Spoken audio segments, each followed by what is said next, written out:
Lately I've been feeling things change. We've been working hard, no sleep, get it every day. And I swear that we ain't stopping till we pay. Yeah, the pressure on, gotta make it work, triple play, yeah.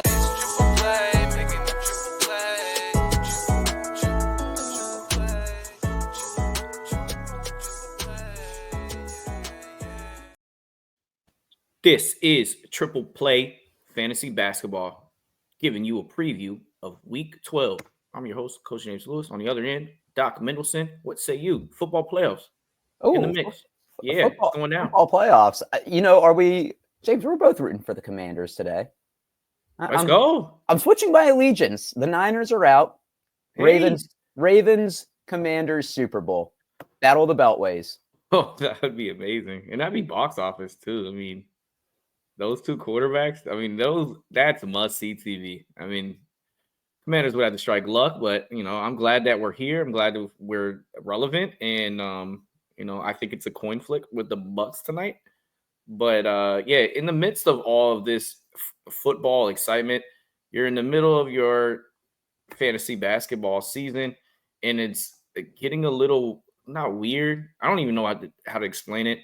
But with the fires in Los Angeles and all of the postponements of the games, it's hard to navigate these things. Obviously, we feel for the families that are dealing with situations in Los Angeles and this terrible thing of fires and how we can't stop it and things of that nature. So the games played this week is 6 on Monday, 7 on Tuesday, 11 on Wednesday, 5 Thursday, 9 Friday, 6 Saturday, and 7 Sunday. Don't know if all those games are going to get played. So it's hard being an AD owner or LeBron owner as far as they got 4 games in Los Angeles this week. Do they play 0 games? I don't know. You're a Kawhi owner. You're waiting even longer. Yeah, you just don't know with that one.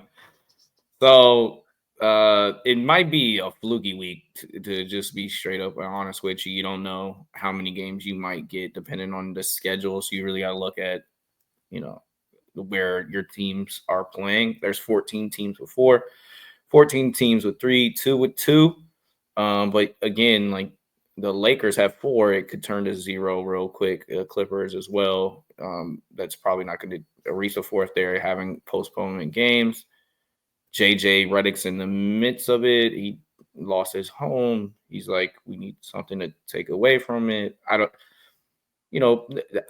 Doc, sometimes, loss of words with some terrible things that are going on in the world. And I just don't really know what to say sometimes, but we just feel for those fans.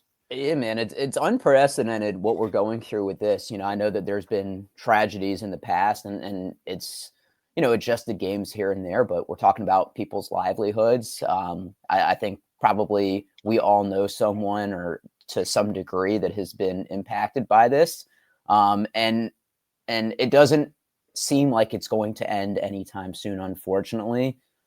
So just, we're playing it by year, but on a bigger note, just keep people in your thoughts and prayers, donate if you can. And yeah. Yeah. And we don't know what's going to happen with the NBA schedule with that because they're postponements, right? So do they fill them in within the schedule? Does that create too many back-to-backs? Do they extend the season? I honestly don't know. So I guess we'll play by ear and see what happens. Let's start talking about some players that looking forward to this following week. Keon Johnson has been holding his own. They're keeping him in the starting lineup, and he's playing damn well. Like 15, 4, and 5. That's serviceable in any roster. Obviously, 36%. You don't like that, but he gets swiped. He's known as like a defensive player coming into the NBA. I'm glad he's getting his little opportunity here in Brooklyn as a young player that wasn't going to see the court for the LA Clippers, and right now he's a couple trades have been made, and he's in the mix. I mean, James, we talked about him a couple weeks ago when we talked about he's been on the radar for sure. If Shake Milton gets moved, I can't believe 17% rostered. Feels like he needs to be much higher, point guard, shooting guard eligible. He's played least 25 minutes the last 10 games. We didn't mention Cam Thomas re-injured his hamstring. I don't think Brooklyn has any incentive to play him. He's shut down at least the next 2 to 3 weeks. They may play it cautious with him. But Keon Johnson, the volume is there. He's taken double-digit shot attempts in 9 out of those 10 games. He's giving you some defensive stats. The percentage isn't good, but if you can swallow that, or if you're punting that category in a categories league, I think he's going to help you everywhere else. And they're definitely they're playing the tank game. They had to get Schroeder out of there. Like he was playing too much of winning basketball. So they're showcasing some of the young players, and they're getting some shine. They're seeing what they're doing. No, the fact that he's hitting threes at this clip is a little bit surprising, and it's awesome to see. He took 12 threes last game. God damn. Wait, James, before we go to, or I guess you can go on Noah Clowney. Yeah, because this is another young player being showcased and showing out and impressing us with 3-pointers. I don't know who the shooting coach there in Brooklyn is, but I don't know. Obviously, they're not doing anything with Ben Simmons, but they're helping some of the other players. What I was going to ask, do you think the Nets should trade Nick Claxton? Yes. Yeah. He doesn't fit the mold of their rebuild now, and he has regressed. He's having a bad season. Yeah. I was going to say he's having a bad season too. And they've already paid him, so I feel like that doesn't fit their rebuild of everybody on cheap contracts. But about Noah Clowney, 29 points against the Pistons January 8th. That's a career high for him. I'm liking what I'm seeing on the rebounding end. I don't think he's going to give you much else. He has been shooting more threes. He has 26 over the last 3 games. So maybe Nets are just seeing who can shoot from the perimeter for the future. I like Keon Johnson over the 2, but Clowney does have multi-position eligibility with 3 spots he can fill as opposed to Johnson's 2. But both of them are going to get good volume. Yeah, he's 22% roster, so you can find Keon in more leagues. Luke Kennard, I feel like this is definitely we're putting him out there trying to get some trade value in return. I think Memphis is in the front seat of we got to make a move, like make a trade. You have some young players that have showed value with all the injuries. You just got Desmond Bane and Ja back, and Kennard 13-5 and 4.5, 48% shooting, almost 3 threes, and that's 12 team. You need to have him type of thing, but at the same time, like don't go to the bank with that because those guys just came back, and what you've seen the last 2 weeks might not come into fruition or into play. But with his play, he definitely deserves a mention, especially in category leagues. Yeah, and he helps make some people money because he doesn't do anything in the second half. But I think with Kennard, he has a good floor, not a high ceiling. So he's a vet in the league at 28 years old. You know what you're going to get with him. Moving on. What's around the corner? Ball brothers. Lonzo this time. And yes, it's nothing that's going to wow you. Still in that 20-minute whatever range, but he fills the categories up when he gets burned. And he had 8 points, 10 board. Like what? He's stealing all these rebounds from people, and he's got no knees. Like that's IQ, and that was the one thing that separated him coming into the league. Is like, okay, he his athleticism, this and this, but his IQ was just so much higher than a normal player. And so he's going to fill the categories up. We just felt like he deserved a mention this week. Again, not going to the bank, but like deeper leagues, definitely give him a look. And then if his minutes start increasing, he's a must roster person. Well, remember, we didn't think he would play again. He's missed 2 consecutive years, plenty of knee surgeries, 20-plus minutes 5 out of the last 6 games. But even if you were to use him as a steal or as a streamer for steals, he has double-digit steals in the last 6 games. 4 of those games, he has 3 steals. 2 games, he has 2 steals. And that's, once again, with the limited minutes, with playing around 22 a game. James, you talk about the IQ. I think that was one of the things with Lonzo that really set him apart. And it will be interesting to see what the Bulls do at the deadline. If they finally do get rid of Zach LaVine, I know probably Vucevic doesn't impact his minutes, but if LaVine is gone, I could see more shot attempts for him. And he took 7 shots last game, albeit all were threes, shot 4 of 7, but minutes hopefully increasing, shot volume hopefully increasing. Right now, steals guy, but definitely keep him on your radar. We just hope that Chicago just makes a move. Please, set these players free. You've lost all your value. Trade LaVine, trade Vooch, get what you can. Just go in for the rebuild. And Chicago, every year, they just hold their cards, and it never works out. And I was just hoping that this year they wake up and make the right decision. Please because I think other than Butler, or actually maybe right now the way LaVine is playing, LaVine might be the biggest trade piece on the market for a contending team to grab and maybe bolster their chances to win a championship. I digress. Jaden Hardy is benefiting off some guard injuries over there in Dallas, and he's a bucket getter supreme. Like, he's always been that, points per minute, much like a Cam Whitmore. His is almost is more exciting just because of his range and how he pulls off those 3-pointers. I mean, he averages more assists than Cam Whitmore. Yeah, 2 game. That's very impressive. But yeah, he gets on heaters real quick, and it's turned out to be a good pick for Dallas. And it seems like he's moving his way in position to be like a 6-man scoring threat for the rest of the year. And when you can score like he does, you'll have a place in the NBA going forward. He's 6% rostered. Obviously, we're talking about deeper leagues. Spencer is still out there, 23% rostered, and he had a couple of duds. But his last 2 games, 17, 5, and 5. 19, 6, and 8 assists, playing 35 minutes. Spencer Dinwiddie is somebody that you got to hold right now while Luka and then Kyrie with the back stuff is out. They got to play somebody, and he's going to get those minutes. And Quentin Grimes is the other piece of that puzzle. I don't know his percentage, but I know it's higher. 31%. Okay, those guys are there. Get them in the time being while the stars are out in injury. Yeah, and I'll say the one thing I think about the Mavericks, they're not going to make a huge move at the trade deadline. I don't think they have the assets to, and also with a fully healthy team, they made the NBA Finals last year. So I think it's just riding it out until Luka and Kyrie come back. Kyrie out at least a week with a bulging disc in his back. I think with Dinwiddie and Quentin Grimes, we've been preaching for a little bit. Both are good sources of scoring. Quentin Grimes has been averaging 4.2 rebounds on the season.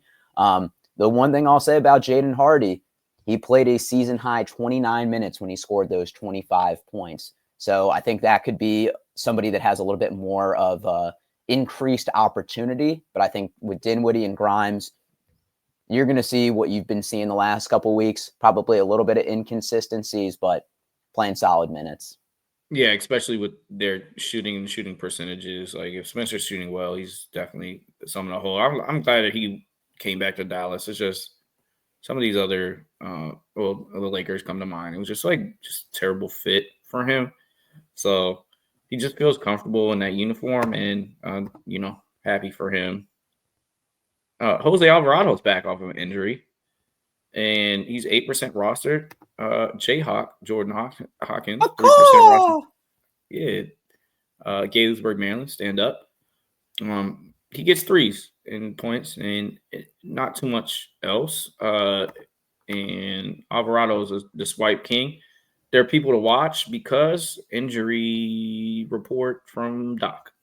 I mean, Herb Jones probably out for the year, torn labrum in his shoulder. I can't think of a team that has been decimated more, not only this year, but in the past couple of years than the Pelicans have been this year. Yeah. Basically anybody with star power. And you have to wonder at a certain point, are they going to punt this year, or are they going to start a rebuild because they just think this isn't the team to put it together? Zion was suspended for a game for reported multiple times being tardy. So, Jose Alvarado, I think you know what you're going to get with him. Had a good game with 13, 9 assists, 3 threes, 2 steals. Jordan Hawkins, I'm putting him on the map because of his 21-point game against the 76ers, played 31 minutes from there. I don't think he's somebody that you grab now, but you see he's a 3% roster, so that's a deeper league ad. Or if the Pelicans start to move people or if they start to rest people, I think that he's going to be that immediate ad. Max Strus, Cavaliers have the best winning percentage in all of the NBA. They have been overachievers. They've been great. They are on the Addison diet and Atkinson diet. And last week, clever. 13. I didn't come up with that one. I heard that one. 13 points, 3 rebounds, 4 assists. 3.33. It's like he didn't start playing until Christmas, and he's finally getting his footing, and he's been a big bonus, and he fits in with this team that has 2 centers and 2 point guards. And again, Kenny on the Atkinson diet, they've figured it out. They're an exciting team to play. They don't lose at home, as we witnessed. And Max Strus is finally becoming a little bit valuable. He's somebody to watch for real in those maybe 12, 14 team leagues. He's somebody to definitely get some minutes with his 3-point shooting ability. I'd keep a tab on him for later in the season when, they maybe have first seed locked up in the East. Donovan Mitchell got a rest day the other day against the Raptors. So Strus had 12 points that game, 4 of 7.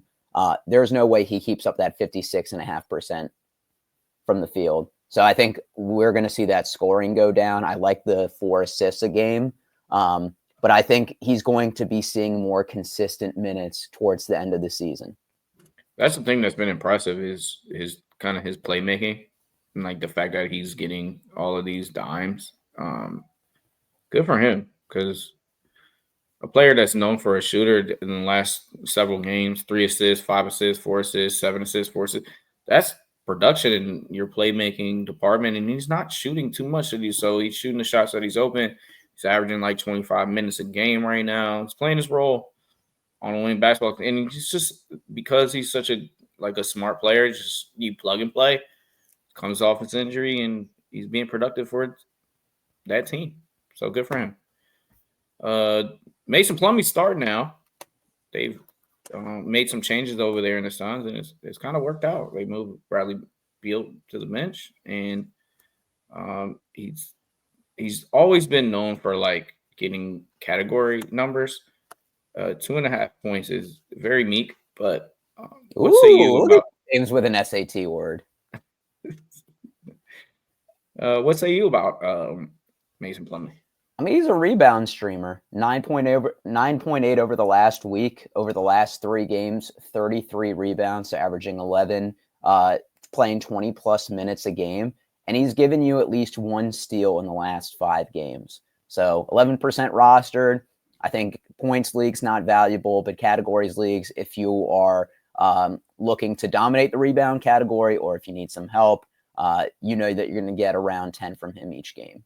And he's not going to – look, he's averaging 2.5 points per game, but he's shooting 50% from the field, 57% for the season. So he can only help you in that category with his limited shot volume. Is Josip Nurkic a bad player? I don't think he's a bad player, but I think he thinks he's a better player than he is. Yeah, he's fallen off a little bit this year.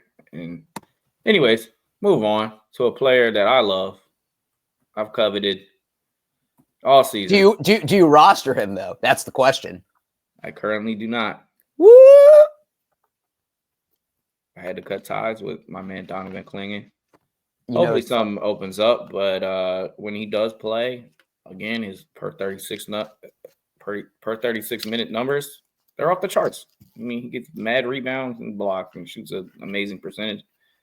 He has a chance to develop a three-pointer down the road. He did it in high school. He didn't do it in college, but love everything about Donovan Clingan. If you held him and you were able to do that, good for you. We'll see what happens. I think it's still going to be an up and down thing with Ayton on the roster. It's interesting. I texted James yesterday and I said, James, you want to know it's a great feeling? And James listed a few things. And I was like, I agree with all of those. And I was like, rostering Donovan Clingan, I'm going to add to the list. And I was like, do you experience that? Because I know he doesn't have him in our league. Maybe he has him in the other one. He said no. I wouldn't be surprised if the next time James and I meet in person, James just kicks me in the balls for how much I mess with him. It's funny. You might as well own Jeremy Sohan as well. Somebody had to. I wish I could. That was my last year guy, Donovan. If there was a team all Lewis, those guys would be in my starting lineup. Yeah, again, stay active on your team because you don't know what the schedule is going to look like. I will say, I think Portland might trade Robert Williams. Somebody should get him. He's on a decent contract. I don't think that he can give you consistent minutes. And obviously, like, fitting into the Time Lord nickname. But, like, do him a favor and trade him to a winning team where he can play once every 3 games for 18 minutes. I mean, I'm the LeBron fan. I'm like, I would love a Robert Williams for the Lakers. Like, he would be perfect there. Like, there's a lot of teams that I think the Pelicans could definitely use a big. Don't give him to the Pelicans. The idea is you give him to a winning team. But this is just Time Lord in a nutshell. Has played 2 out of the last 10 games. He played January 8th against the Pelicans. He played 16 minutes, 4 points, 6 rebounds, 1 steal, 4 blocks. Like, he might only be able to give you 18 minutes a game, but those 18 minutes are great. And give it to an actual contender. I think his fantasy relevance might be over. Yeah, I think you just mentioned Rui Hachimura for Robert Williams, Jeremy Grant. We throw in a couple picks, throwing another contract. Hey, listen, championship, Lakers, basketball, 40 years old. Give him to the Cavs. The Cavs, they have enough centers. No, give him to OKC. Who have enough centers. Chet's coming back. That's what one thing I noticed in that Cleveland matchup is, like, Chet was there. Things could be different. Both teams are scary. Both teams are exciting. That was a wonderful game. And I think it was like the second time in NBA history that within 2 teams with a 12-game winning streak have met each other. That in the record of 30-4, 35, or whatever. That was only the second time in NBA history that the teams had that good of records at this point in the season. So even though they're lower market teams, like, the NBA still got some really good teams that you need to check out. And here we are in the thick of things. We wish you luck and hope that you navigate your team the correct way going forward. And for Doc and for me, we're sending you positive vibes through the week. And until next week, we'll see you. Peace. Communication is key.